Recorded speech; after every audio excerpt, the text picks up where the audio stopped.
Between September and December of 1978, a charismatic young man incarcerated for numerous drug offenses was able to orchestrate two successful escapes from prison. The first landed him back in custody a week later, but the second has resulted in his continued freedom for over 40 years. To date, he is yet to be caught and is considered one of America's most wanted.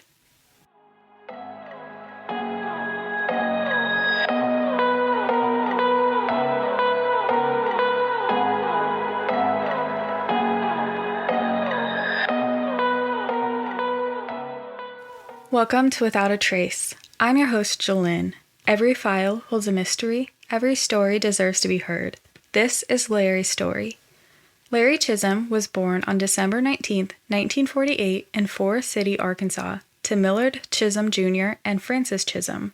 Larry's family were longtime residents of Arkansas, and his maternal grandfather, John Porter, was the mayor of Forest City for a decade. Larry graduated from Forest City High School. Wearing thick glasses, Larry was described as bookish-looking and an intelligent student.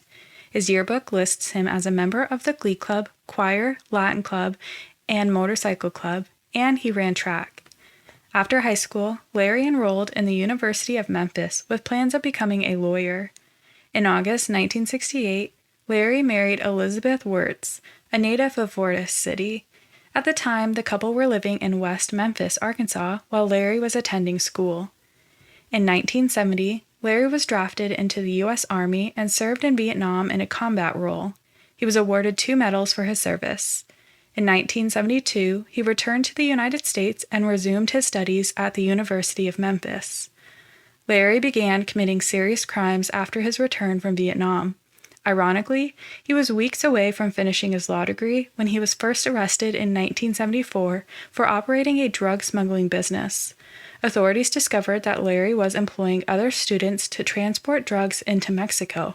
He was ultimately arrested for armed robbery and distribution of heroin. In July 1974, he was convicted and sentenced to 40 years in prison. Larry was imprisoned at the Medium Security Center in Olney, Tennessee. For a time, Larry was a model prisoner. His charismatic nature allowed him to build rapport with inmates and guards, and he was often a mediator between the two. He even wrote for the prison newspaper and taught business classes to fellow inmates. To the prison staff, Larry seemed like a young man trying to make the best of a bad situation and believed he was possibly trying to gain favor to apply for an early release. As a reward for good behavior, Larry was one of 34 inmates treated to an evening of bowling at the Bowl Arena, 25 miles northwest of Olney. On September 13, 1978, the inmates were allowed a supervised trip where they would be closely monitored by a handful of armed guards. The outing seemed to be going well, until Larry and another inmate went into the bathroom. They seemed to be holding something under their arms, which caught the attention of a corrections officer. When the guard followed the inmates into the bathroom to check on them, Larry leveled a shotgun at him. Earlier that day, William Hinson, Larry's longtime friend, made a trip of his own to the Bowl Arena. There, he had planted a few sawed-off shotguns near the men's bathroom. William had visited Larry in prison multiple times and helped him come up with a plan to escape, eventually hiding the weapons in a place only Larry would think to search. Now, hours later, Larry and the other inmate had grabbed hold of the weapons and were hoping to begin their escape. The correction officer, who noticed their strange behavior, now had a shotgun pointed at his head. The guard was able to back up and slam the bathroom door against Larry. The guard fell back into the main area of the bowling alley and pulled out his service weapon, preparing for violence. Armed with shotguns, Larry and his accomplice began engaging in a shootout with the correction officers who struggled to gain control of the situation. The shootout lasted only a few seconds, but numerous shots had been fired.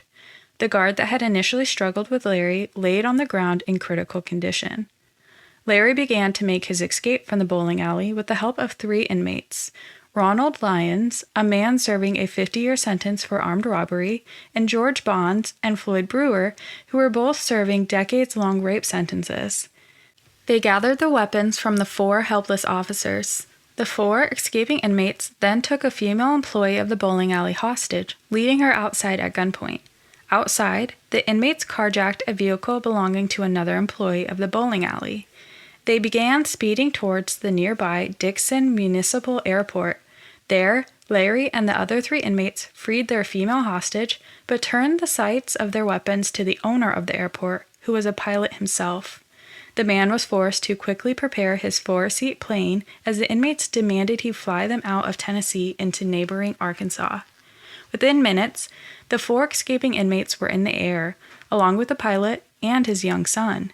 However, the 4-seat plane was over capacity and was not equipped for this flight. Shortly after crossing into Arkansas, the plane began to experience mechanical issues, and the pilot was forced to make an emergency landing on a dirt road in Marianna, Arkansas, just 20 miles away from Forest City, where Larry had grown up. A farmer witnessed the plane landing and rushed out in his pickup truck to offer assistance. Instead, he was greeted by the 4 armed inmates who immediately took him captive and stole his truck. The farmer would eventually be freed, just like the rest of the hostages. Eventually, the inmates split up into pairs, and Larry fled with Ronald Lyons. Together, they took an elderly couple hostage, whom they eventually released unharmed in the backwoods of Kentucky. That was when the 2 split up, and Larry found himself on his own. More than 200 miles away from the bowling alley, Larry continued his escape on foot. Police theorized that he might have returned to his hometown where he was hiding among his loved ones. Investigators were concerned the search for Larry would last months. 2 of the inmates that had escaped with Larry, George Bonds and Floyd Brewer, had been captured just a day or so after their escape. They had split up from Larry and were only able to last a single day on their own. After being captured, they told police that Larry was likely headed towards Texas, and this tidbit of information led to a series of roadblocks and searches as police attempted to narrow in on Larry's location. That weekend, a man identified Larry as a man that had asked him for a ride earlier that day, and a woman reported seeing a similar man near her home in Calico Rock, Arkansas. Police began closing in around Larry, who had become desperate once again. He carjacked and kidnapped a local man, taking him as a hostage and using his truck in an attempt to flee. However, the truck was quickly located by police, who engaged in a high-speed chase throughout a rural area of Arkansas. During the chase, police began firing rounds into the vehicle, with one grazing Larry's head. Thankfully, no one else was hurt in the process, but the shots had their intended effect. The truck was forced off the road after crashing into an impromptu roadblock set up by the police. Larry had been detained 4 days after orchestrating his escape from the Bowl Arena. His wounds were treated at the scene, and he was soon booked into the Lonoke County Jail, where he was officially charged with kidnapping, theft, and a number of other crimes he had committed in the process of escaping custody. That September, Larry was indicted by a federal grand jury in the Middle District of Tennessee. He was indicted on 5 counts relating to his escape and plane hijacking, which was likely to result in decades being added to his prison sentence. 2 months later, in November 1978, Larry and 2 of his accomplices pled guilty to the charges filed against them. They were each given an additional 30 years in prison, meaning Larry was looking at spending the rest of his life in prison. On December 22, 1978, Larry began acting out a second escape attempt. Just like the first attempt, he conspired with 3 other inmates, including 2 from the previous attempt, George Bonds and Floyd Brewer. The 4 men were able to get their hands on a wrench, which they used to open an air conditioning vent. They crawled through this vent into a nearby room which housed the weapons and keys for the jailhouse. Now armed with weapons and the keys needed to open select doors, the men were able to overpower a guard and steal his car keys. The 4 inmates used the guard's 1977 Ford Thunderbird to speed away from the jail without anyone noticing. By the end of the year, 3 out of the 4 inmates had been captured, all but Larry.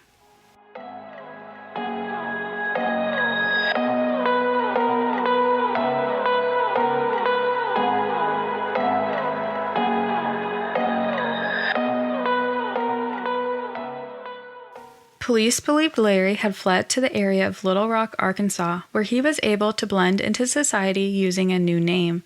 Investigators would later learn that Larry had adopted a number of pseudonyms. Some of Larry's friends had helped him procure fake identification cards as well as supplies to live on for the first few weeks. The pseudonyms that he operated under included Daniel Barry, George Rupert, Gary Boney, as well as George and Earl McLean. With these names, Larry was able to easily move around the country, and his trail would go cold for several months after his second escape. Investigators soon theorized that Larry could have helped finance his early travels by single-handedly robbing a bank, the First National Bank in Cincinnati, Ohio, to be exact. The robbery took place roughly 1 month after his escape, on January 26, 1979, and involved a man who looked just like Larry. This man had entered the bank and pretended to be an official with the U.S. Treasury, who then claimed to have a bomb. This man left the bank with roughly $250,000. He blended into a nearby crowd and escaped unscathed. Larry was indicted years later in 1985, just 1 day before the statute of limitations expired. The hunt to find Larry had grown cold by the summer of 1979, but police would later learn that he had found his way to New Orleans, Louisiana. While living and working in New Orleans, he began rooming with a coworker, Jimmy, and began dating a local woman named Evelyn, who would be one of the many women that Larry would fool over the next several years. After a short period of dating, Evelyn moved in with who she knew as Earl McLean. Larry supported himself by donating regularly at a nearby plasma center and working a series of manual labor jobs. In the latter half of 1979, Larry would suffer a serious injury while working. One day, when he was loading plywood onto a roof at a roofing site, Larry slipped and fell 2 stories. Later that day, he was admitted to a nearby hospital in New Orleans, where he would spend the next several weeks recovering. This injury derailed Larry's career at the time and ultimately led to his relationship with Evelyn souring.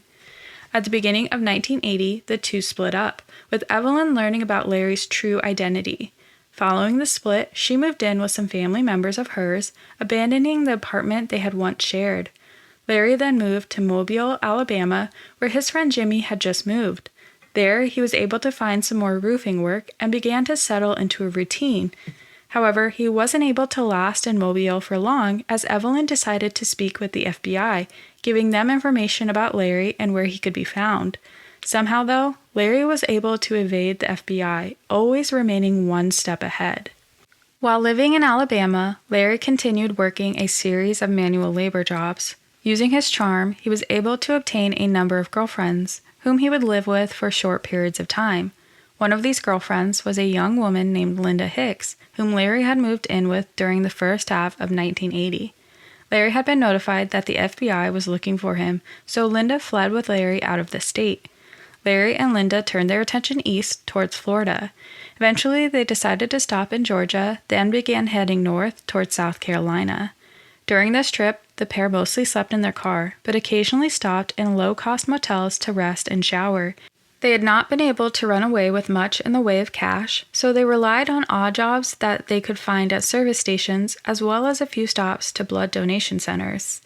After about a week away from her children, Linda decided to return home. Larry accompanied her for a bit, but decided not to return to Alabama.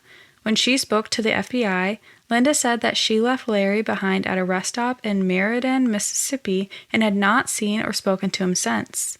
A search of the couple's trailer revealed that Larry had been researching how to live as a fugitive, including stockpiling the personal details of strangers to help create fake identities, as well as having information about setting up mail drops for supplies and other materials that he couldn't obtain as a fugitive. Police even learned that Larry had been calling the family members of deceased children in an attempt to learn about them, hoping to adopt the deceased children's identity and use their personal information to obtain birth certificates and social security numbers. It was a lengthy process, but it had helped him establish the fake identities he used on the run. It wasn't until 1986 that Larry's whereabouts became known to investigators once again after he relocated from West Virginia to Charlotte, North Carolina.